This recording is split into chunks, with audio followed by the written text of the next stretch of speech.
They're more voluminous. Same names, I keep saying. Let's see. So we are going on the MTRP in one new case. Let's go with this new case 25.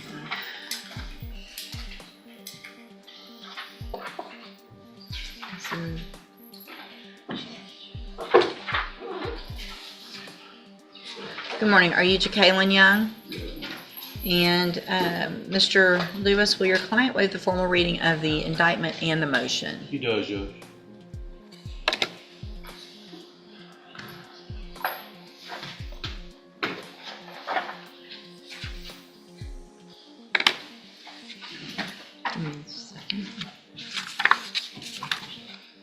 Mr. Young, in cause number 250309, you're charged with a third-degree felony offense of evading arrest or detention with the use of a vehicle from February 26th of 2025. And how do you plead to that charge?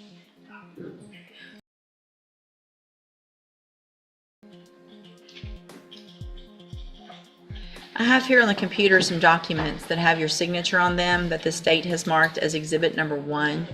Before you signed these, did you go over them with Mr. Lewis? Speak up.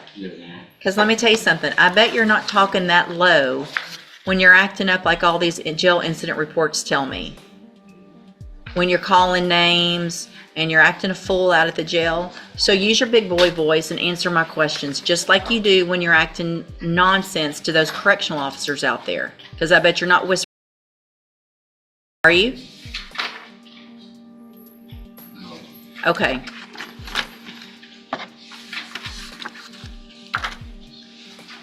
Because how you act at the jail, how you act right now, all determines whether I even go along with this plea agreement.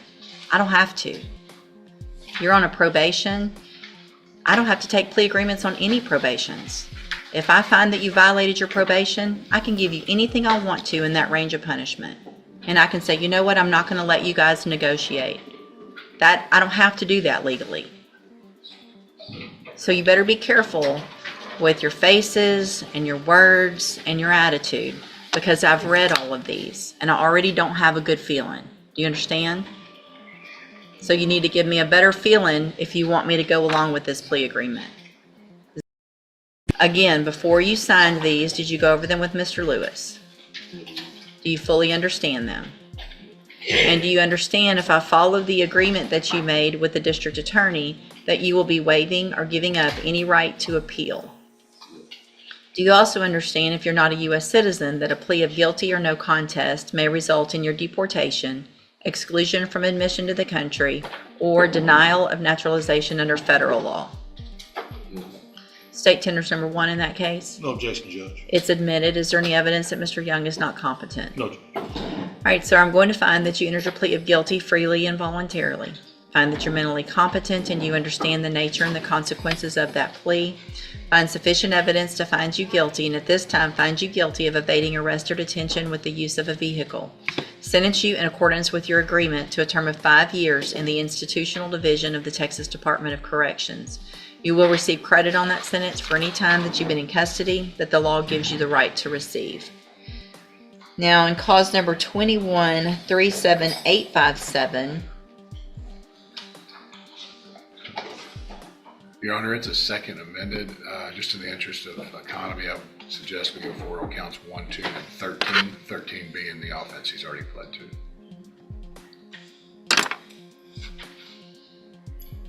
okay, let me look at it. Thank you. I got it. Thank you. So I have a second amended motion to revoke your community supervision.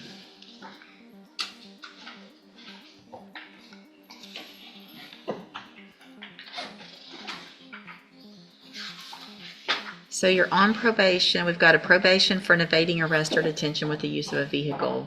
And we've got 2 more evading arrest or detention. The second evading is a misdemeanor enhanced to a state jail. And Oh, count 20 right. reads motor vehicle. That's incorrect, Judge. It's evading on foot with, Okay. with priors. Okay, gotcha. So this shows that you were placed on probation August 29th of 2022 for evading with a vehicle. And that was a 10-year sentence in prison that was probated for 5 years. Is that correct?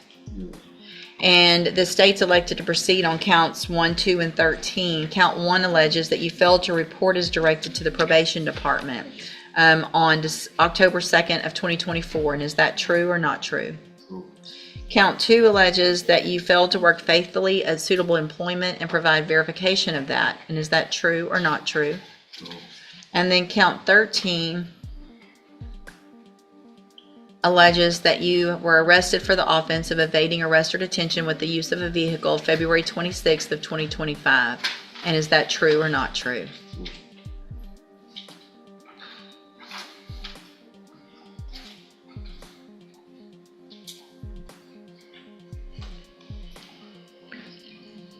What's the status of the possession and the failure to ID from that date? I believe the failure is, I think, still pending. The failure ID is still pending next door to it. And examining the probable cause affidavit from that date, I don't see that there would be a possession charge, Your Honor. Okay. I will double check and see if there's, I didn't see anything else that like filed or pending. At this point, I'll check and see if there's a lab report pending, but I don't think that's been filed. Okay.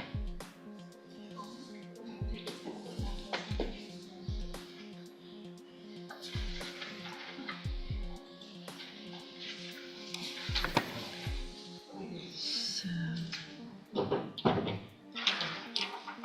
let me look at something real quick.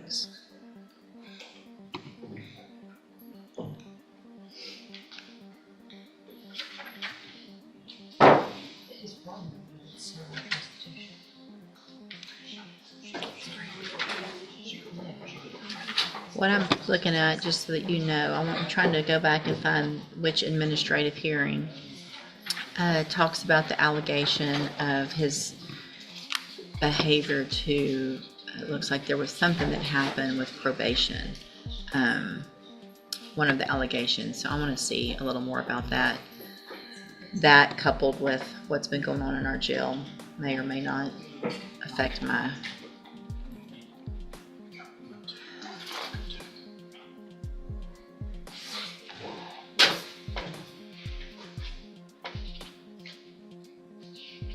same thing. It's the same thing. You did the same thing to your probation officer that you're doing in the jail. Do you really think that your probation officer is going to go on a date with you?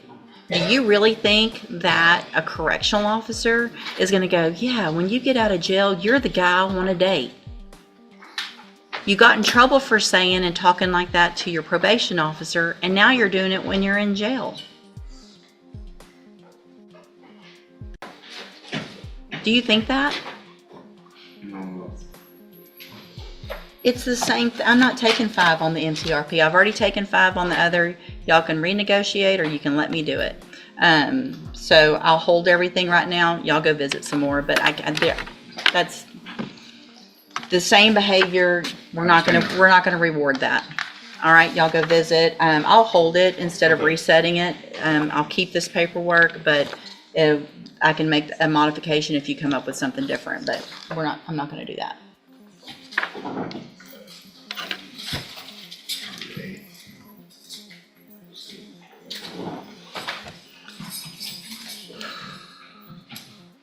Let's see. So I already did that one.